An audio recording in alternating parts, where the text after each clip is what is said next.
Hi there, I'm Morris Partee of Squirrel Trench Audio, and I am here to show you in this segment how to avoid the #1 most common music editing error that I hear at dance competitions, and that is the awkward fade out. Now, I love to remix music specifically for dance competition routines. There is certainly an art to doing it, which I will elaborate on in detail in a different video segment. But I also recognize that I don't have time to edit and remix every single dance music routine, every single song that you dance teachers and dance studio owners might want to use for your kids, because you have dozens, if not scores, of soloists, of duo. You're going to have a handful of duos and trios, some big group productions. You've got a lot of music to deal with every year. And so for those of you who are going to edit music on your own using the fabulous tools that you can get for free or virtually free on your computer, I would like to offer you a few tips and techniques and tricks so that when you are editing music yourself, you are giving yourself the best foundation musically for that choreography that you and your students are going to be working on all year long, getting ready for spring recitals, for regionals, and hopefully even for nationals. So, that being said, here is the #1 most common mistake that I hear at dance competitions, and that is the awkward fade out. Later on, I'll be sharing the other top 4 audio editing mistakes and how we can avoid them, but for right now, I'm going to focus on the awkward fade out. Now, I think I know, you tell me if I'm wrong, because I'd love to get your thoughts and feedback on this, why this happens so often in dance competitions. And my guess is that you, the dance teacher or dance studio owner, are so pressed for time. You have probably family obligations, you have maybe another part-time job, or maybe you're lucky enough to have dance teaching be your full-time job. But no matter what, you have a very hectic life. You have a lot on your plate, and editing songs maybe, I don't know, maybe it's your most favorite thing to do, maybe it's your least favorite, maybe you love to do it and you wish you could do it more, or maybe you just dread the beginning of every dance season when you have to edit music. But in any case, I'm going to guess you are pressed for time to not only select just that perfect song for your dance students, but to then edit it down to the right length for competition, because after all, pretty much every song needs to be edited. There are very few pop or dance songs or jazz songs that are under 3 minutes nowadays. Back when the Beatles were famous, it was, a 2.5-minute song was very common. The Beatles were one of the groups that pushed the envelope out of the 2.5-minute range on up to the unheard of 3 minutes for a song. And nowadays, of course, every song is almost every song is at least 3.5 minutes, if not 4 or 4.5 minutes.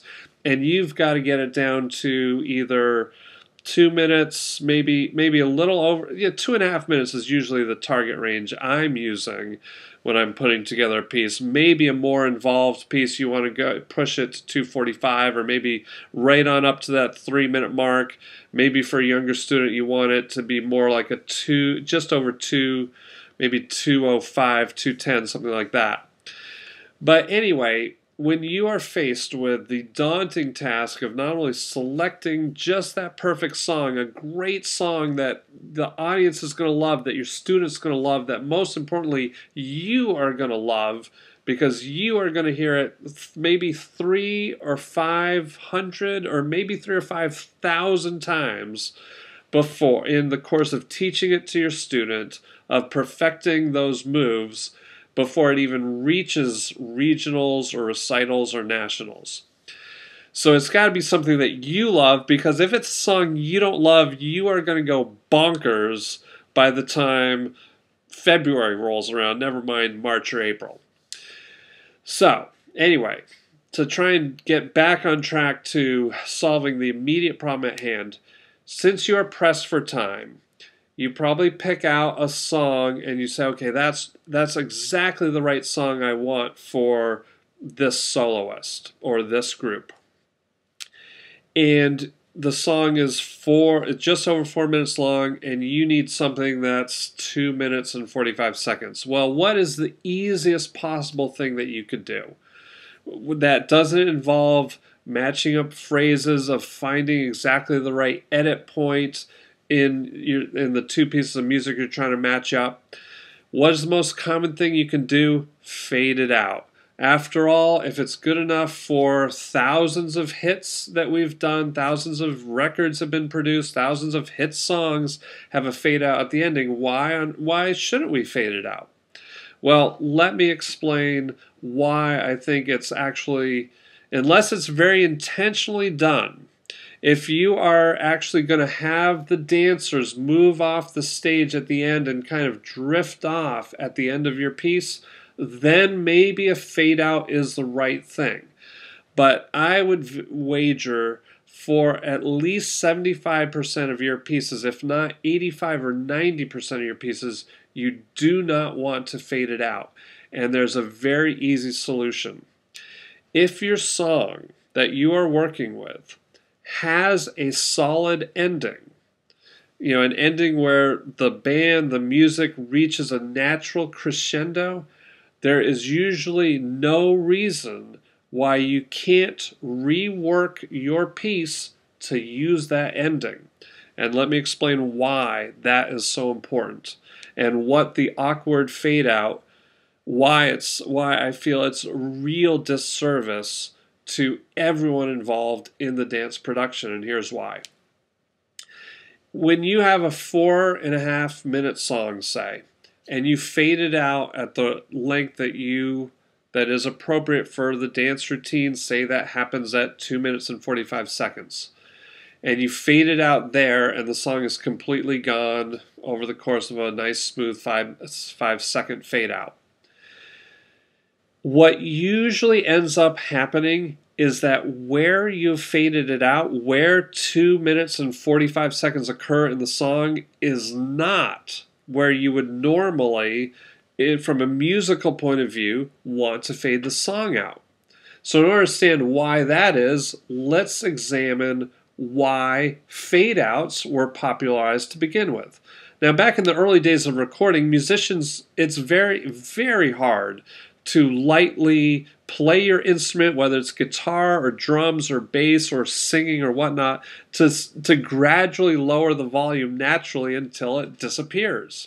So in the very old days, there was no such thing as a fade out.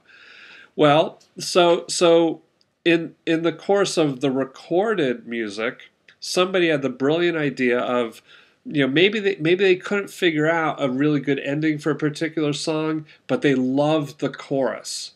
And they felt like, oh, you know what? We could get this effect where the chorus seems to go on forever if we just repeat it several times and then fade it out gradually at the end.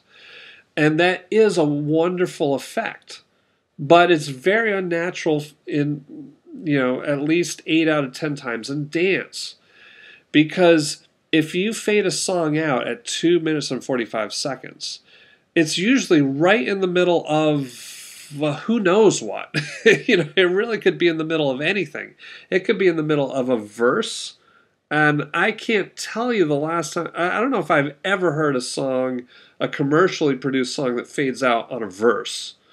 It could fade out on an instrumental solo. Again, that is strange, weird. It could, who knows where 2 minutes and 45 seconds happens to fall in a given 4.5 minute song. But if it's not on the chorus, if, say, the next verse is starting up and that's where the song starts to fade out, the audience is left very puzzled. because it's not natural. They don't get it. What's happening? Is there something wrong with the competition or recital's sound system? Am I losing my own hearing? I don't get it. And when the audience doesn't get it, when the audience hasn't been brought to the logical ending of the song, then they don't. Then their reaction is puzzlement, and it's certainly not applause. And so when the audience doesn't applaud, your dancer is left as they drift off the stage going, why isn't the audience applauding for me? I thought my dance was good. And their dance could be incredible and fantastic, but if you don't lead the audience, whether it's judges or the students' parents or your fellow dance studio members, to lead them to the ending both musically and with the dance, then they don't know, oh, well, yeah, now it's, dance is over, now it's time to applaud. So now your dancer is feeling inadequate. They're like, what's wrong with my dance that the audience isn't applauding? And there could be nothing wrong with the dance. It's just that they didn't know the song was over. And so nothing's worse than that song fading out unnaturally, the dancer, fading off to the wings of the stage, and then the audience starts. Oh wait, that song is over. All right, I guess they're not coming back or something, and then they start that polite applause, and that still is not doing much for your dancer's ego. What we really want to do is bring the song to an ending, so that the audience, and the audience includes the dancer, and you as the teacher feel satisfied that, yep, that's the ending. Boom, it's done. The dancers hold their final pose, and the audience goes wild. That's what we're all going for, right? So all right, so that's why we need to deliver a solid ending. So here's the great news. Here, I'm sorry that I'm taking so long to explain why it's a bad thing to just fade it out, but I think it's important to understand why, so that we know what we need to do. And here's the great news. Yes, there are some songs that just simply fade out. They don't have an ending. They've never had an ending. And I actually have tips on my website, thesquirreltrenchaudio.com, where I give a few techniques that you can use to create an ending even if there isn't one naturally in the song. But again, the good news is that most songs do have an ending. They have a great ending. They have a strong ending. They have an ending that the musicians have worked very hard to create, because again, no matter whether you're a musician or a dancer, you want to bring your piece to a logical conclusion, a logical ending that leaves the audience knowing, yep, you've just been taken on a journey. Here's where it started. Here's the middle. Here's the end. All right, so in the course of creating this piece, I went quite long. I was hoping to create no more than 10-minute segments, and my explanation of the awkward fade out, both why it's not a good thing to do and the solution of how to solve it, how you can edit your music to avoid the awkward fade out. Together, that's over 20 minutes. So what I'm going to do is break it up into 2 segments. So if you've already seen part 1, then you've got the foundation of why you want to avoid the awkward fade out in your music editing. And here is segment 2, where I discuss exactly how you can avoid creating it and how to use the ending of a song that exists in a way that is going to yield the best music foundation for your choreography.